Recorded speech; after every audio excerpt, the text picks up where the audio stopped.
안녕하세요. 세상 신기한 테크 이야기, 여기는 말방구 실험실, 저는 프로듀서 딴트고입니다.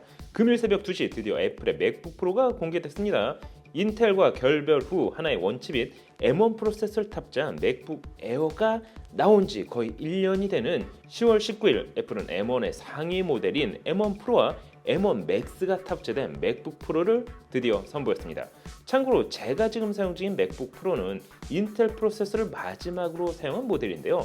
9세대 인텔 코어 i9 9980H를 탑재한 것은 물론 32GB DDR4 램, 그래픽카드는 AMD 라데온 프로 5500M 8GB, 거기에 스토리지는 1TB로 지금 나오는 노트북들과 비교해도 스펙 면에서는 크게 밀리지 않는 제품입니다. 하지만 그럼에도 고해상도 5120x1440 울트라 와이드 모니터에 연결해서 영상을 편집할 경우 단순 편집 작업도 느려져 정상적인 작업이 어려웠는데요. 따라서 게임이나 기타 프로그램을 제외하고 영상 작업과 같은 그래픽 편집 작업에 있어서 M1 프로세서의 후속 모델인 맥북 프로를 기다려온 게 사실인데요. 이는 단순 저뿐만 아니라 그래픽 작업을 하시는 대부분의 사용자가 같은 마음이라 생각이 됩니다. 보다 빠른 렌더링으로 시간을 줄일 수 있고 보다 많은 효과를 사용하더라도 부드럽게 편집이 될 수 있는 그런 시스템 환경 구축을 기다렸을 테니까 말이죠. 이런 점에서 이번 M1 프로, M1 맥스를 탑재한 맥북 프로는 기존 맥북 프로를 단순히 오징어로 만들어 버렸습니다. 전세대 맥북 프로는 프로세서, 그래픽카드, 메모리, 저장 공간이 나눠져 있었다면 M1 프로와 M1 맥스는 하나의 원칩에 모든 걸 담았습니다. 그 덕분에 시스템은 전력 소모를 줄일 수 있었고, 따라서 발열도 줄일 수 있게 됐습니다. 물론 소음도 줄일 수가 있게 됐죠. 한 가지 작년에 선보인 M1 프로세서에서 성능을 프로로 올리기 위해 원칩의 사이즈 역시 커졌고 더 많은 것을 담게 되었는데요. M1 프로 및 M1 맥스는 8개의 고성능 코어와 2개의 고효율 코어를 사용했습니다. 거기에 16코어 뉴럴 엔진은 동일하게 들어갔지만 M1 맥스는 프로 대비 2배 높은 32코어 GPU를 탑재해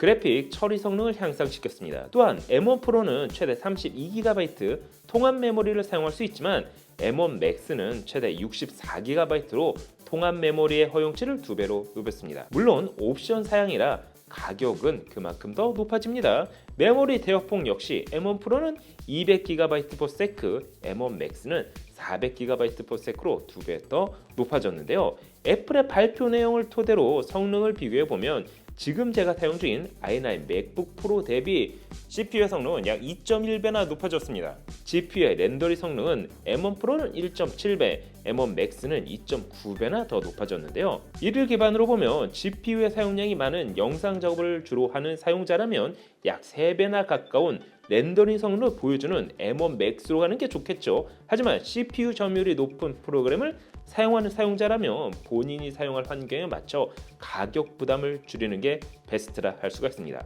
그럼 디스플레이는 어떻게 바뀌었을까요? 가장 먼저 눈에 들어오는 건 맥북에 노치가 생겼다는 것입니다.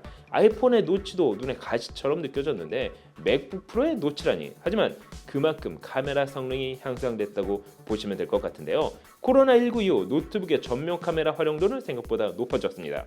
화상 강의는 물론 화상 회의, 그리고 심지어 라이브 커머스까지 말이죠. 성능을 보면 전세대 대비 2배 높은 해상도와 함께 더 넓은 조리개를 사용한 것은 물론 더 커진 이미지 센서를 통해 2배 높은 저조도 성능을 갖췄다고 합니다. 하지만 노치 부분이 화면을 가린다기보다 설정창을 구분지어 답답한 느낌이 크게 들지는 않을 것 같은데요. 거기에 만개 미니 LED를 사용한 리퀴드 레티나 XDR 디스플레이, 100만 대 1의 명암비와 함께 120Hz 가변 주사율이 적용됐습니다.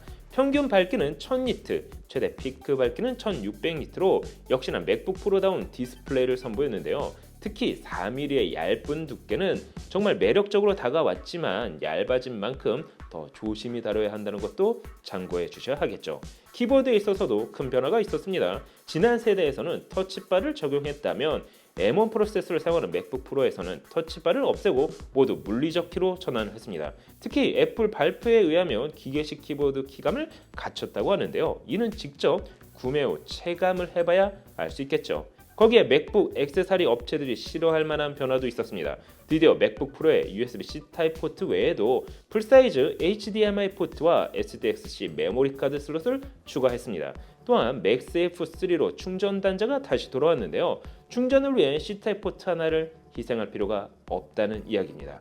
또한 썬더볼트 4를 지원하는 타입C 포트는 총 3개로 다양한 외부 디바이스를 사용해도 적당해 보였습니다. 물론 타입C 충전도 여전히 지원합니다. 그럼 변화된 가격을 알아볼까요? 미국 출시가 기준 16인치 1TB 기준 M1 프로 맥북 프로는 2,699달러, M1 맥스는 3,499달러로 출시가 됐습니다.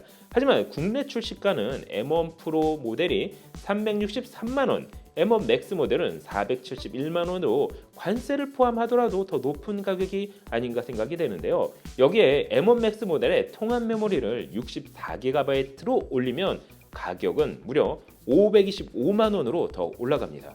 최고의 성능을 자랑하는 건 알겠지만 가격 앞에서는 구매를 망설이게 되는 게 사실인데요.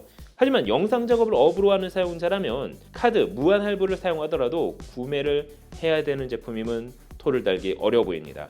저 역시 비장의 와이프 카드를 준비하고 결제를 대기하고 있기 때문인데요. 조만간 M1 맥스 모델과 전세대 인텔 라인 맥북 프로의 성능 비교 영상을 준비해 여러분과 다시 만나기를 희망해 봅니다. 오늘 영상은 여기까지. 그럼 다음에 또 다른 테크 얘기로 찾아뵐게요. 그럼 안녕. 짠. 모니터는 크게 램은 많이 하드는 못해먹겠네. 맨날 똑같은 거 더 이상 못하겠어요 스승님. 도대체 언제 전설의 컴퓨터 구매 비법을 전수해 주시는 거죠? 이제 너에게 이 비법을 전달해 줄 때가 온 게로구나. 바꿔라. 이건 노트북도 말방구